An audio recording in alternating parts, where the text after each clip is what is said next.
کتونکو علم خان شیرپوی یم دې وخت کې په عبدالولي خان سپورټس کمپلیکس کې موجود یم چېرته چې 2000 پورې افراد دې وخت کې میشته دي.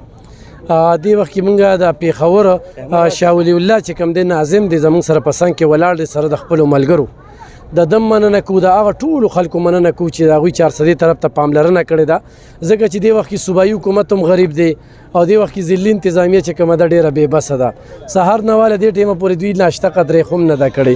نو صورتحال ډېر کړکېچن دي. دې خلکو ته د خوراک ضرورت دی او خلکو ته مې خواست دی چې دا 2-3 ورځ د صرف چاول خوري. نو دا راشي سیز به لږ بدلیږي د چاولو نه به لږ خو داسې دال راشي بل څه راشي د خوراک په ټیم کې نو دا به ستاسو ډېره ښېګړه وي.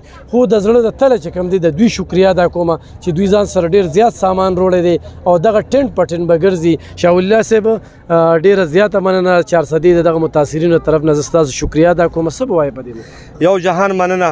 بس علم خان شیرپور ستاسو هم ډېره زیاته شکریا ادا کوو چونکې ما سره د خپلو کشرانو پرون اسې ابل پرون په یو محفل کې کېناستو او ما ته ویل چې دغه رنګ کار دی. نو د الله تعالی نه ډېر شکرګزار یم چې ما سره دغه رنګ کشران وي ما سره کلی وطن ولاړ دی د شهیباله اوسېدونکی یم شاه ولي الله مې نامه ده او دلته کې موږ چې کوم دی نن 10 دیګه پخلی راوړی دی او تقریبا یو 500 جوړې د زنانو راوړي دي او 1000 جوړې د سړو راوړي دي. خپل پیش امام صاحب هم را سره راغلی نعمت الله استاد. نو د الله تعالی نه ډېر زیات شکرګزار یم.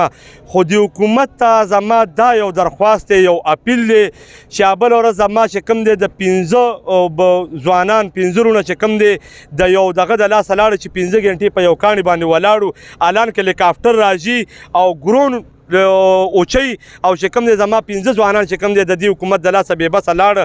افغانستان کې 2 کسان دغه رنګ په دغه باندې ولاړو نو په تقریبا په 25 منټ کې هغه 2 کسان هلیکاپټر اوچت کړه. د حکومت ډېر ناکامه حکومت دی. موږ په خپله ځکه لاس واچولو کور په کور هم لاس واچولو تقریبا یو 5-6 لک روپۍ هم راغونډې کې داسې را سره سره زر هم پراته دي. نو تقریبا یو 2 ټرکه سامان موږ سره دی خو موږ فلحال دلته شروعات د خوراک نه وکړو. انشاءالله ستاسو په دغه کې نګرانۍ کې دلته کې چې کومه انتظامیه ده انتظامیه هم ډېره ښکلې روانه دلته کې د دې هم ډېره زیاته شکریا ادا کوو. بېګال او سبا له به انشاءالله موږ د ترکارۍ پروګرام کوو د روټۍ پروګرام به کوو انشاءالله تیار پخلی به راوړو او انشاءالله دې متاثرینو سره موږ خپله غمجن یو. ډېره زیاته مننه کوم کتونکو دغه شانتې جذبه دغه شانتې لګن دا سخت وخت دی دا داسې ګړی ده چې دې وخت کې موږ د دغه متاثرینو په کار راشو. زما به خپلو کتونکو ته دا خواست وي چې ځان وکړوئ. دې وخت کې سوګي بیرګړی سارسنګ او میولې داسې علاقه ده چې 15 ګنټې شوې هغوی سره اوبه خطرې نشته. اوبه هغه ځای ته سره څوک نه دي تللی خو د تنګي د انتظامي د ناقصتیا په وجه باندې چې د هغې هغه ډیټیل چې کوم دلته نرې پراته نه شي کوم شتمن خلک دي دا سرونه دي نو هغوی ته زما خواست دی چې تنګي تحصیل ته خو هم ځان ورسوئ او هغې خلکو ته چې کوم دی خوراک ډېر زیات ضرورت دی د اوبو ورته ډېر زیات ضرورت دی او دوی چې څونه سروړي دي نو الله دې ولا دې اجر ورکړي. موږ به څه وکړو خو دې وخت کې موږ ته ضرورت دی او د 400 خلکو ته هم وایو چې دا سخت وخت دی د الله سره تجارت دی او چې دې وخت کې موږ د دې خلکو په کار را نه شو نو کله به په کار راځو. ډېره مننه.